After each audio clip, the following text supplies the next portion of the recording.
So if you are a beginner or if you're an experienced person, you want to upskill more, one of the trend technology is.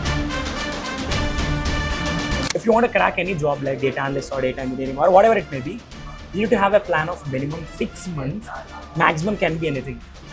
We have to keep at least 1 hour a day, even an upskilling person, working professional, we have to look for an upskilling. 1 hour a day, 2 networking events, in my opinion, is equal to 1 year of college networking. Hi, we have Bharat today. He's a Microsoft MVP, who's also one of the panelists in today's event. So let's ask some questions to him. So hi, Bharat. Hey, hi, man. So what are the key trends that are shaping the data analytics domain in 2025? Your thoughts about that? Okay, see, that's an interesting question, first of all. See, I'm Microsoft MVP. So, in that perspective, what I've seen one interesting technology which is coming into the market is Microsoft Fabric, which is really booming nowadays because it's a role mergers are happening in all across the sectors like data analyst, data engineering, and data scientist across together working in a unified platform. So that's called a Microsoft Fabric. So if you are a beginner or if you're an experienced person, you want to upskill more, one of the trend technology is Microsoft Fabric for you. And other, we all could see DevOps, cybersecurity, Salesforce, there's also some different domains. But in this data space, if you are specifically asking, Fabric is the better one to touch on. Okay. So the next one is when freshers are coming to the industry, they will have to learn all the basics and stuff. But for the professionals who are already into the domain, what are the essential skills that they need to upskill to keep themselves alive in the domain? Oh, this is one of the practical question we actually face because see, one of the trouble what an individual or a working professional face once you onboarded into the project, let's say the project duration maybe 6 months or 1 year. So our mindset would be, we are working only on the particular domain itself. Let's say if you are allocated to a banking domain, we will be working on the banking domain for last 12 months, but our mindset will not be thinking what's happening around the world.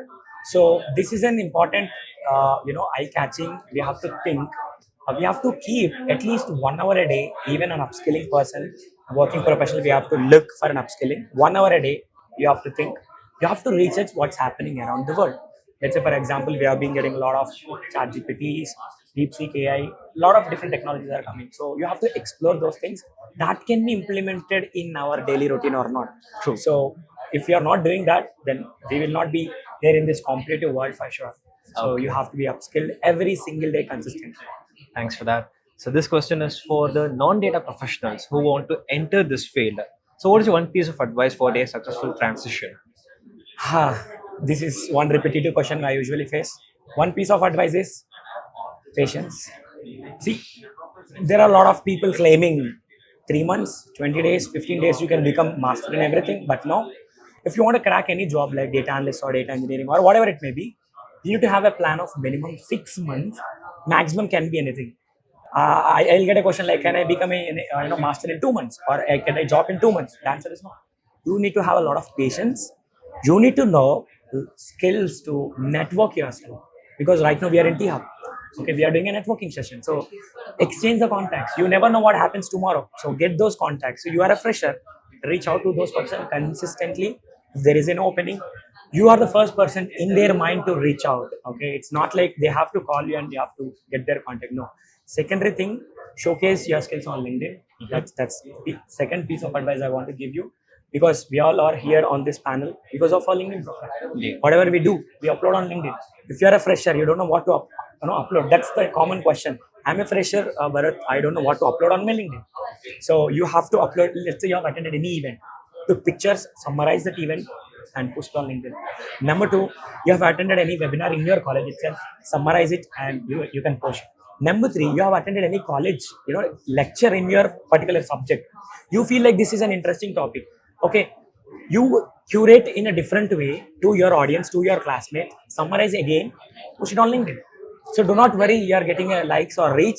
You will not get anything in one single day. It takes a lot of amount of time to build. And you just need a courage to hit the post button. That's one piece of advice I want to give you. Hit post, forget about everything about the feedback. Post. Later you will see the results.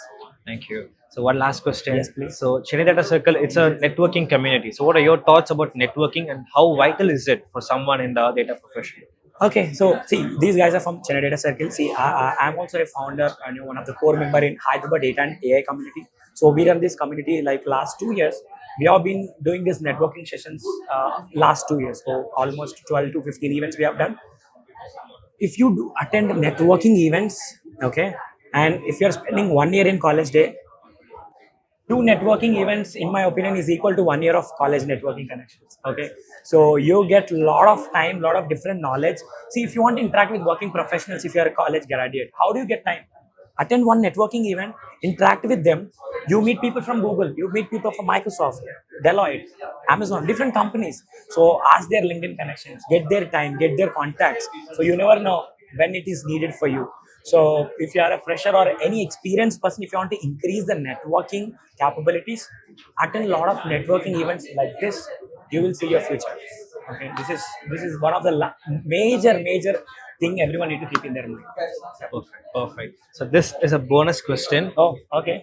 Okay. So you lived in Chennai. Currently, you're in Hyderabad. So which one do you prefer, Hyderabadi biryani or Chennai biryani? See, okay, it's an interesting question. If you're talking a specific point called biryani, the answer is simple, Hyderabadi biryani. But if you ask me, idli, vada, sambar and all, I prefer Chennai tradition. I like that taste a lot. But biryani, you guys are here now. You have to go and eat the Hyderabadi biryani, then only you catch your train. Okay. Thank you. Thank you so Thank you much. so much, Bharat. man. Yeah.